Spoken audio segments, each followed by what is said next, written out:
Bienvenue à la formation sur la gestion des éclosions de gastro-entérite dans les résidences privées pour aînés. Chaque année, la venue de l'automne signifie aussi l'arrivée des virus responsables d'éclosions.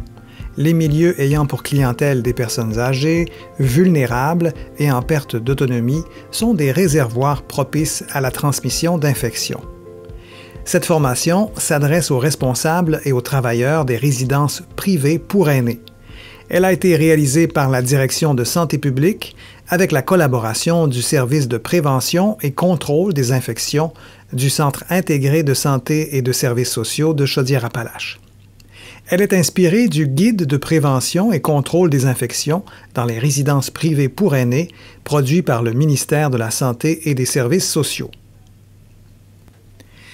Les objectifs de cette formation sont mieux connaître la maladie, connaître les recommandations et les précautions à mettre en place lors d'un cas de gastro-entérite, savoir comment gérer une éclosion de gastro-entérite et pour terminer, être capable d'appliquer les techniques sur l'hygiène des mains et sur le port de l'équipement de protection individuelle.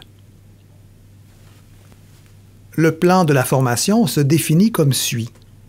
Dans un premier temps, nous verrons ce qu'il faut savoir sur la gastro-entérite, ce qui inclut, entre autres, les symptômes, la contagiosité et la transmission. Ensuite, nous aborderons les mesures de prévention et de contrôle à appliquer lors d'un cas de gastro-entérite. Nous verrons aussi les mesures de prévention et de contrôle lors d'une éclosion de gastro-entérite. Le comment gérer la situation lorsque la maladie se propage d'une personne à l'autre. Par la suite, la gestion des travailleurs malades sera abordée, puis nous parlerons des mesures environnementales. En terminant, nous vous invitons à visionner 3 courtes vidéos sur les techniques d'hygiène des mains et le port de l'équipement de protection individuelle qui se trouve sur le site web du Centre intégré de santé et de services sociaux de Chaudière-Appalaches.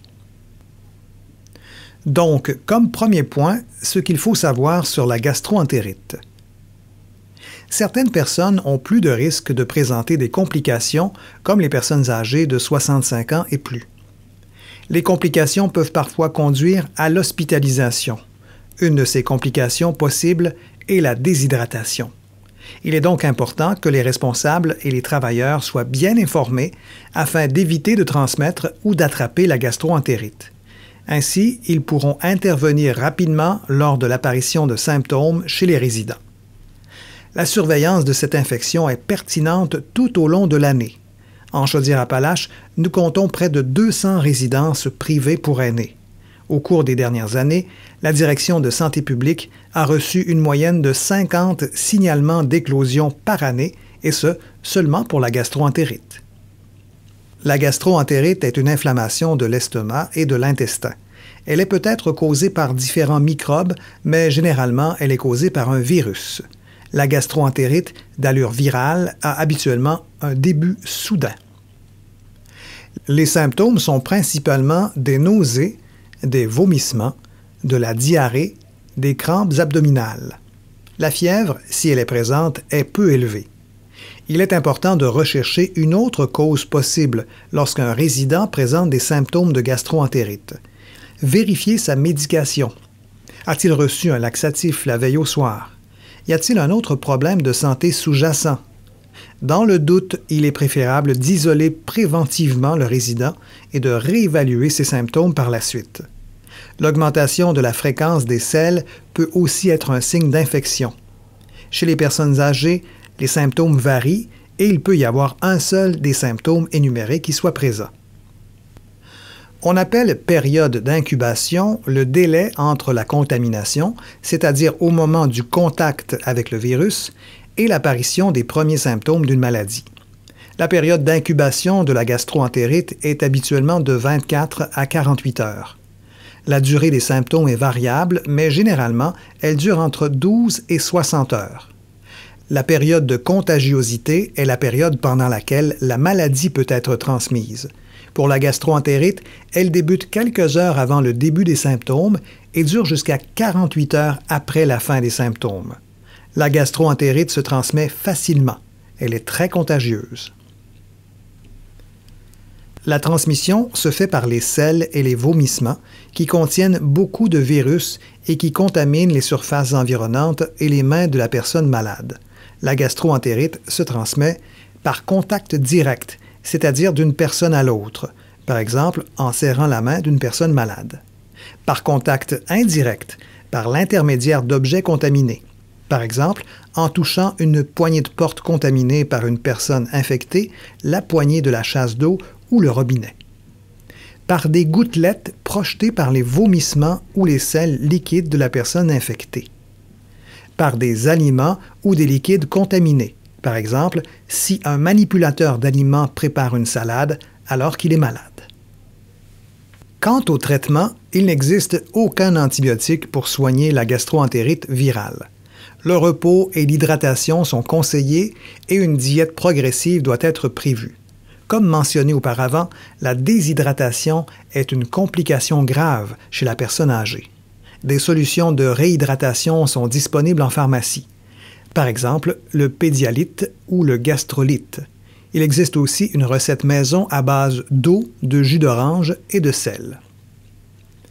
En cas de symptômes de gastro-entérite, nous vous invitons à consulter l'outil d'aide à la décision pour la gastro-entérite qui est disponible sur le site web du ministère de la Santé et des Services sociaux dans la section Publications.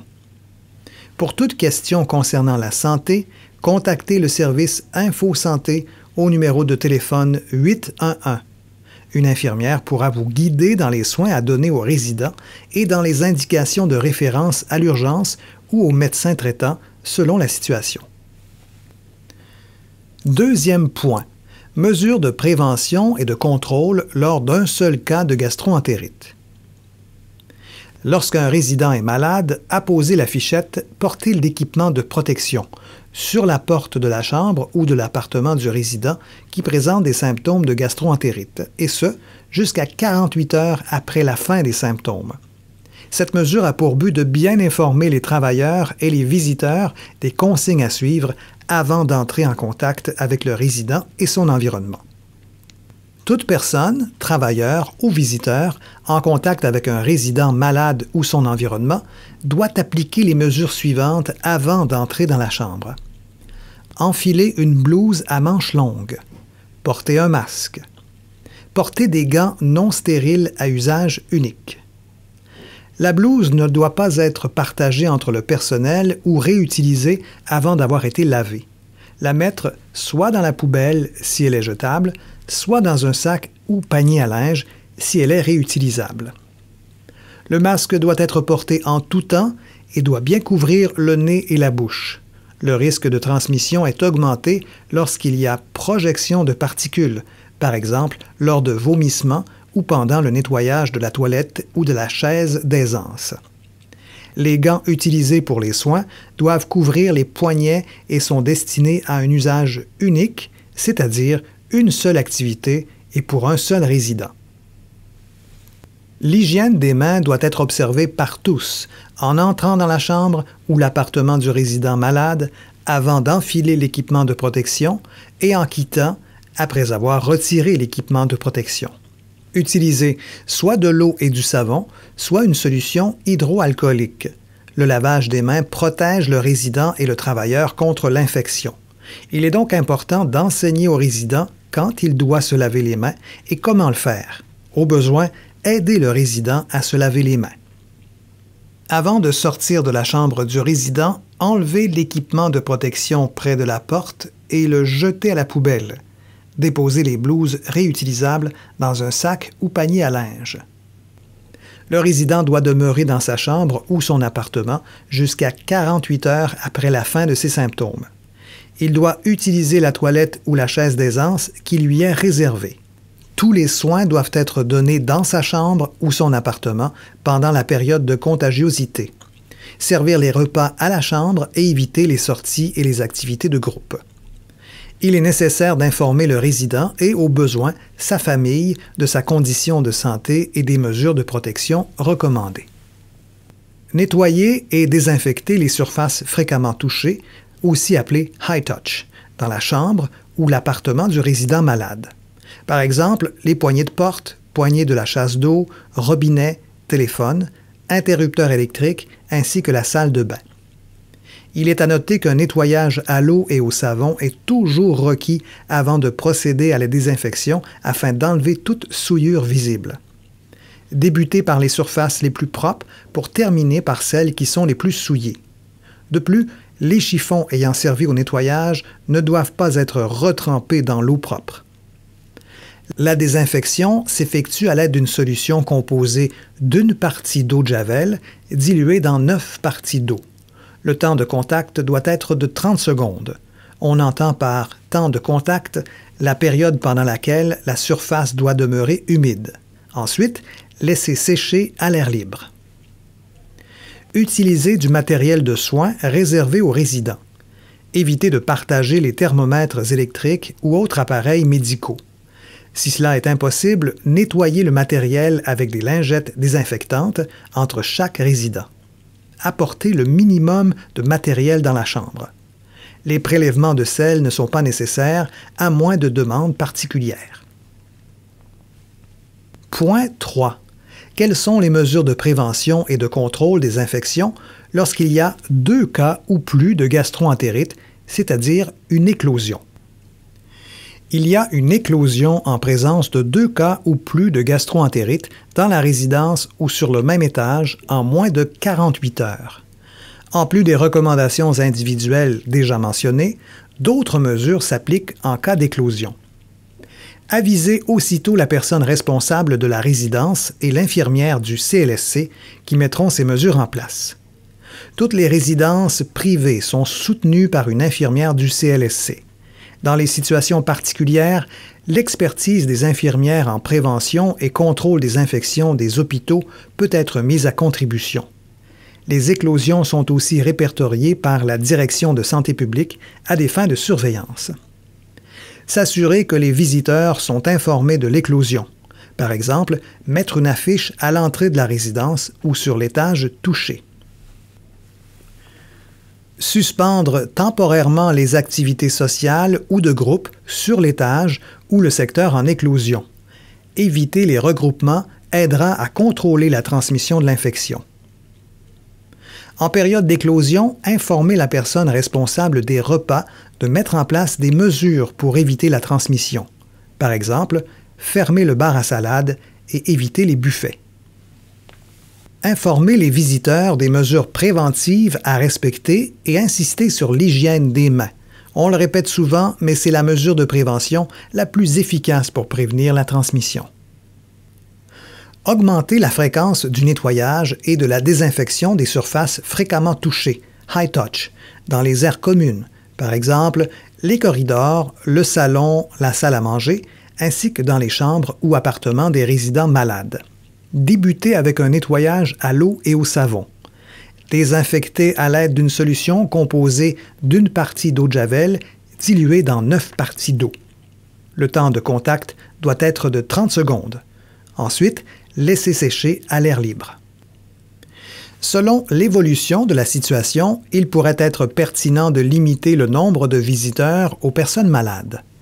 Lors du transfert d'un résident, informez l'établissement receveur, par téléphone ou par écrit, de ces symptômes associés à la gastro-entérite ou de la présence d'une éclosion dans la résidence.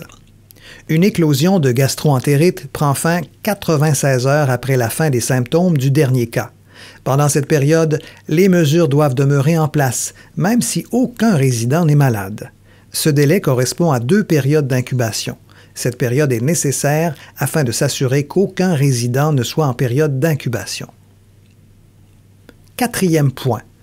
Gestion des travailleurs malades. Que faire quand les travailleurs ont aussi la gastro-entérite? La surveillance de l'apparition des symptômes chez les travailleurs est très importante car ils peuvent aussi transmettre la maladie. La surveillance est stricte chez les travailleurs qui manipulent des aliments et qui travaillent dans les cuisines. Les travailleurs malades doivent aviser immédiatement leurs supérieurs. De plus, tout travailleur malade doit être retiré du travail jusqu'à 48 heures après la fin de ses symptômes. Éviter la mobilité des travailleurs d'une unité en éclosion vers les unités qui ne le sont pas, afin de s'assurer qu'aucun travailleur potentiellement contagieux ne transmette la maladie. Une surveillance quotidienne du nombre de cas devrait être faite autant chez les résidents que chez les travailleurs. Il est possible d'utiliser une grille pour comptabiliser les cas. Se référer à l'infirmière du CLSC pour obtenir une grille ou pour de l'information additionnelle. Point 5. Mesures environnementales. Il s'agit d'un point important, car un entretien régulier de l'environnement permet de réduire le risque de transmission de micro-organismes. Pour ce qui est de l'entretien ménager, comme dit précédemment, nettoyer et désinfecter une fois par jour les objets et les surfaces fréquemment touchées, high touch, dans les aires communes et la chambre ou l'appartement des résidents malades. Débuter avec un nettoyage à l'eau et au savon. Ensuite, désinfecter avec une solution composée d'une partie d'eau de javel diluée dans 9 parties d'eau. Le temps de contact de la solution avec la surface doit être de 30 secondes. Laisser sécher à l'air libre. Les autres surfaces ou objets moins susceptibles d'être contaminés, comme le plancher, doivent être nettoyés une fois par semaine ou au besoin avec les produits habituels. À titre d'information, selon le Guide de prévention des infections dans les RPA, il est recommandé d'utiliser une solution composée de 10 ml d'eau de javel pour 1 litre d'eau. Le temps de contact de la solution avec la surface doit être de 2 minutes. Laisser sécher à l'air libre. Lors de déversements de liquides biologiques, par exemple les vomissements, les selles, l'urine ou le sang, aviser le service d'entretien ménager afin que le nettoyage s'effectue le plus rapidement possible. Durant le nettoyage et la désinfection, appliquez les mesures de protection, c'est-à-dire enfiler une blouse à manches longues, porter un masque et des gants non stériles. La procédure à suivre pour nettoyer le déversement est la suivante. Premièrement, il faut absorber le contaminant avec des chiffons jetables. Deuxièmement, nettoyer à l'eau et au savon et rincer avec de l'eau. Finalement, désinfecter la surface en utilisant une solution composée d'une partie d'eau de javel diluée dans 9 parties d'eau en s'assurant que la surface demeure humide pendant au moins 10 minutes. Les chiffons jetables doivent être d'abord déposés dans un sac, mettre par la suite dans un autre sac de plastique, puis jeter aux ordures. L'équipement ayant servi au nettoyage doit être bien lavé et disposé de façon appropriée. Réservez une toilette aux résidents malades, sinon une chaise d'aisance, et la désinfecter après chaque vidange de son contenu. La lessive, par exemple, la laiterie et les vêtements se fait de la façon habituelle, avec un détergent et en utilisant de l'eau chaude ou tiède. Il est important de respecter les consignes du fabricant pour la température de l'eau et la quantité de détergent requis. Pour la gestion des déchets et du matériel contaminé, utilisez un sac de plastique, le fermer et le jeter dans les ordures. Finalement, les vidéos. Nous vous invitons à regarder les 3 vidéos suivantes. Vous pouvez y accéder en vous rendant sur la page « Prévention et contrôle des infections dans les résidences privées pour aînés » sur le site web du Centre intégré de santé et de services sociaux de Chaudière-Appalaches. Les 2 premières vidéos portent sur les techniques d'hygiène des mains. Chacune dure environ 1 minute.